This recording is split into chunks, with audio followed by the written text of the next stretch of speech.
Tonight, on a special edition of 24 Frames, we sit down with web series creators and filmmakers in West Texas. Plus, Tyler Hardy is above the Empire in our South Plains sessions. Don't go anywhere. 24 Frames starts right now.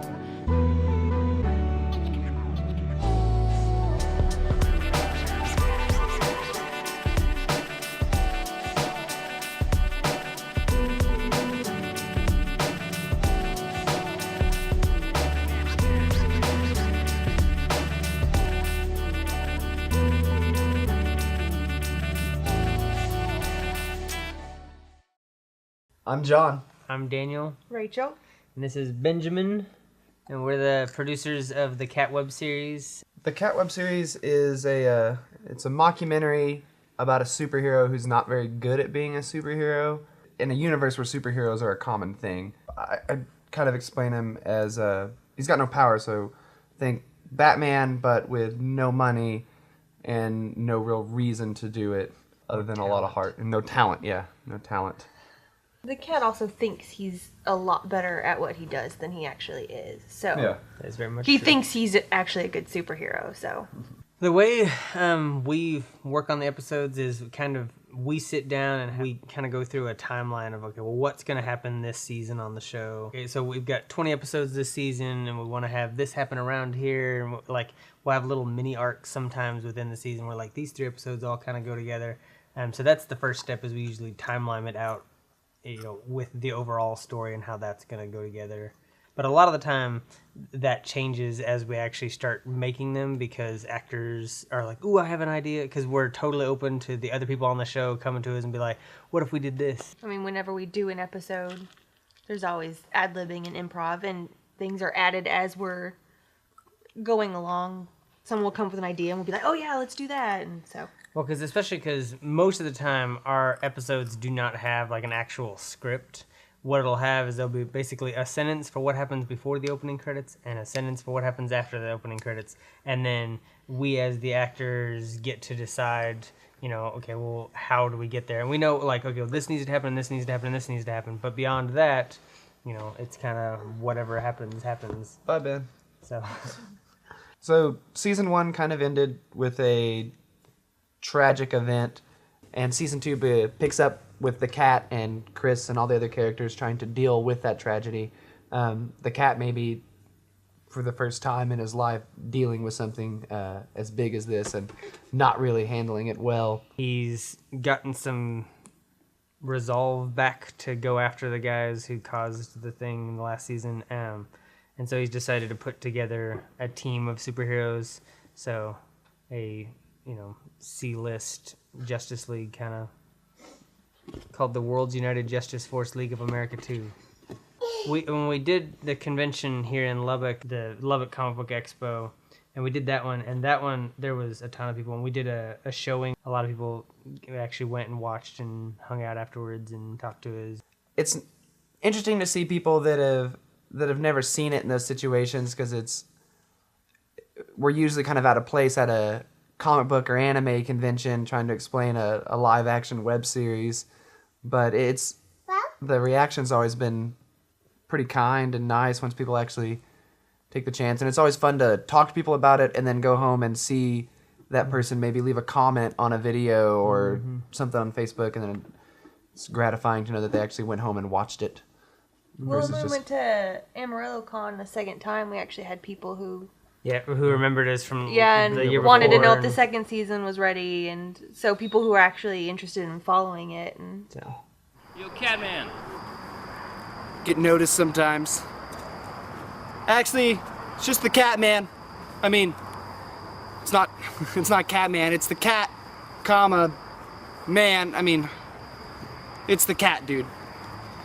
No, not the cat. Dude, I am the cat. I kind of oversee it, I guess you would say.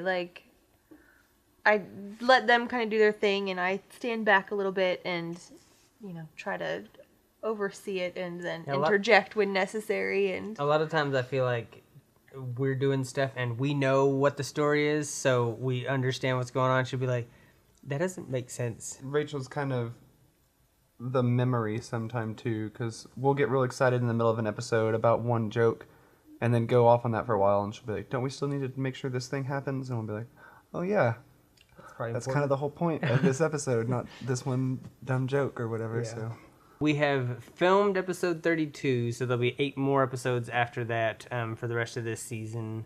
We're talking to a couple people about maybe having some guest writers, guest directors, but we know kind of where we want it to lead. And then season 3, we've got planned out, but it's going to be a little bit different than the first 2 seasons. And then be done with it as a web series, but if we have stories to tell in that universe, we could always come back. But I think trying to get the, regular web series type version of it will be done after season 3.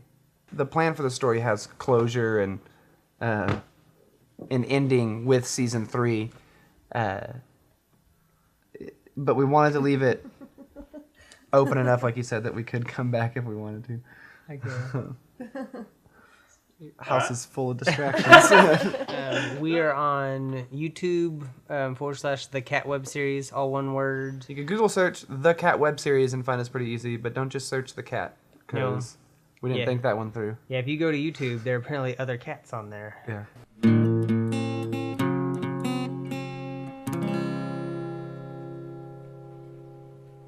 Yeah, so then that heifer's gonna tell me I can't park my Taurus right there because it has a dent in the back.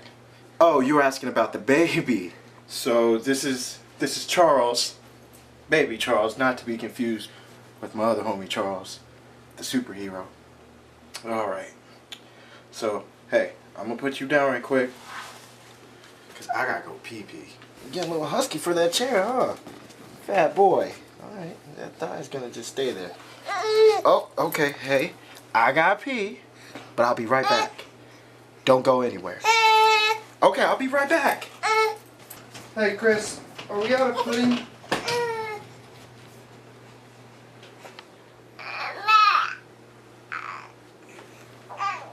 There's a thing. Chris, Chris, are you here? There's a thing. Don't worry. I'll find your mama's. Oh no! Okay.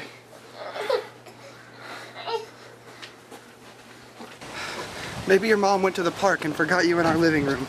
That's a possibility, right? Ah! We can't find your mom. Maybe we can set up a thing where like people give 65 cents a day to. God, you're heavy. Ah! Being a dad is hard.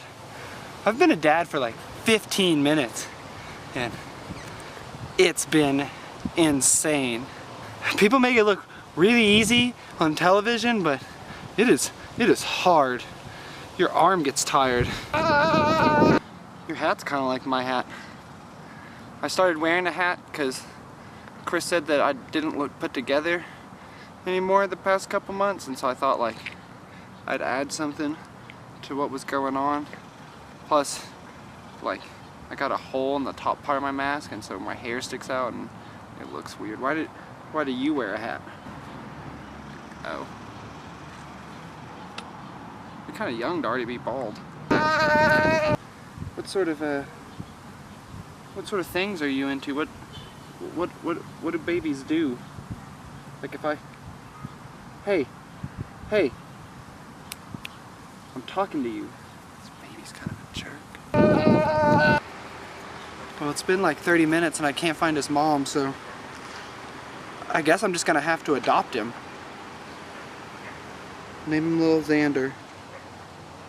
Do babies eat donuts? I don't really know if I can handle this, if I'm ready for it. What the hell are you doing with baby Charles? Someone babyfied Charles? No, fool. That's Roxanne's baby. Who's Roxanne? Our neighbor. You know. Oh. Yeah. The one that... Yeah. Oh. So it's not... She went to go play bingo and she left the baby at the house. Oh. I thought maybe... No. I'm not doing that anymore. Where you belong. We all want to find others that share things in common with us. So we begin the journey to find a connection. Someone that we can relate to and can relate to us. All bound together by a common thread.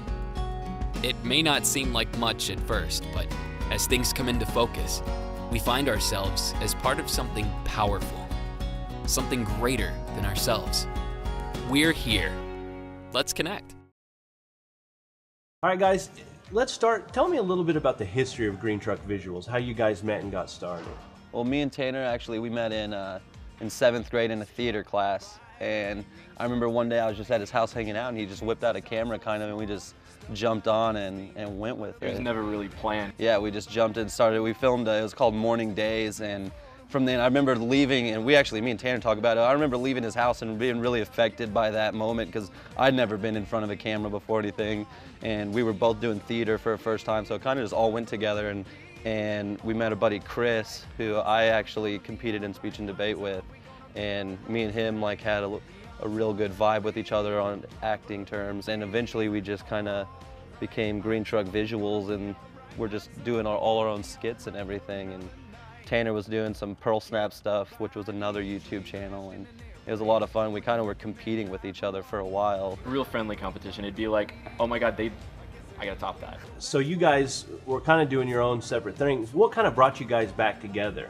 That was the year Corner Lease started. It was the summer previous to, right before rolling on it. I had been throwing around this script I'd been writing since freshman year of high school, and it started to actually become an actual movie. And so I was just sending it off to them, really just as a way to Communicate. Yeah, it was like, that was our excuse to talk to each other about film. And then they were like, hey, we want to do a web series. And so we all got together in a meeting, and with our other actor who played Mike in Corner Lease, Aaron, we sat down and we fleshed out this kind of a skeleton of what Corner Lease would eventually become. And when they first asked me to join it, I had never ever been in front of the camera, and so I just assumed that's what they wanted me to do, and they were like, here, we have this role for you. We're like, we want you to take the role of Samson, and we also want you to write your own character, as well as all three of our characters, with this skeleton. And he kind of ran with it and came out really hilarious. It was really great because it was all of us essentially just being ourselves with different names. People always ask, why did you write it like this? It's like, well, that actually happened. We would always exaggerate reality. And we were like, that would never happen. It's like, well, it did. Just so our audience can be brought into it, what's a kind of a brief synopsis of what Corner Lease is? It was basically this group of film students followed their friends around on from the very first day of them moving in together, their sophomore year out of college. Very first semester on their own. And two of them were in a fraternity. One of them wasn't in the fraternity that they kind of were getting to know along the way. And so it was kind of that, how all their just kind of like weird antics of how them living together and the crazy things you go through in a college environment, really. And let's talk about Cord then. Cord, our audience is going to see Cord, so if you guys could give a kind of a brief synopsis of what Cord is. Yeah. Well, our buddy Chris Casanova, that's the third part of the trio right here. He's at the University of Texas, and he had a little project that basically what the teacher said was, we need a narrative, or we need a story with no dialogue in it. And he's like, I want you to be in it. I'm comfortable with you. It's kind of one of the first projects he had done. And essentially what it was, the idea that he came up with. Don't give it away, because they're going to see. Okay. So he went off to the University of Texas. Yeah. And so Corner Lease took a break at that point? There's actually a shot in Corner Lease of his character. He played Ryan's best friend from high school that would come to visit. We wrote that he went to a different university and everything. Into the script. And there's a shot in Corner Lease where his character storms out, and when he stormed out, he literally hopped in his car and drove to Austin. Yeah. And it was like, we got one take at this. So and he stormed out and left. Yeah.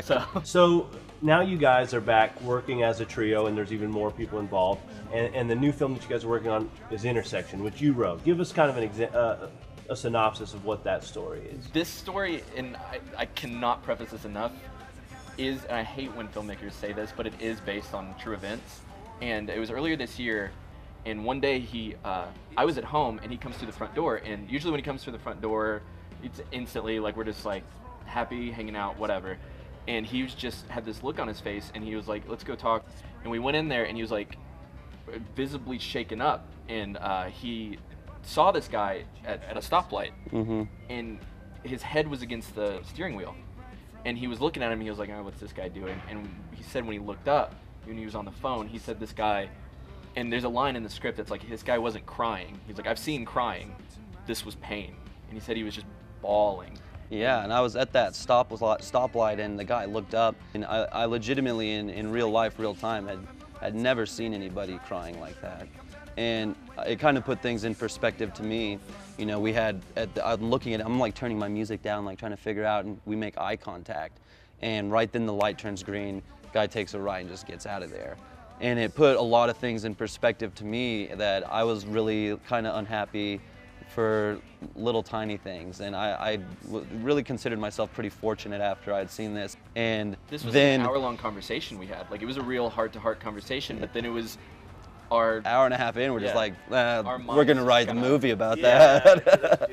Well, and that's, you know, it's reflection of your life into Yeah. your art, right? And Yeah. you guys obviously have had ambition and have also had drive and ingenuity to get Corner Lease out there and have such a big response for that. What was the process that, like, let's go and make Intersection and hope? I mean, what's kind of the process of what you guys hope to see happen? Well, like I said, I think Corner Lease was a lot of trial and error, which was in itself really great. We all had a blast on that. That's our baby. Those are the characters we love. Right when we came up with Intersection, we called Chris and we just vetted all out. And we're like, all right, well, this is the path we're gonna have to take. And so we just decided if we can get into some film festivals, which is gonna be a battle in itself. If we can get into some film festivals and be seen, you know, we don't have expectations of like, hey, here's the $100,000, go make a film. But we have somebody say, hey, these guys are serious about what they're doing, and it's more than a YouTube show right now. And if we could ever come back to Corner Lease, you know, we're always thinking about how to involve our passions and everything. So it would definitely come full circle, but we don't know. Sure. All right. Well, Garrett, Tanner, thank you guys for being here. Let's take a look at Cord.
I'm Tyler Hardy, and this is my project Above the Empire. I'll be playing a piece for you that's not titled yet, but I hope it makes you want to boogie.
Bye.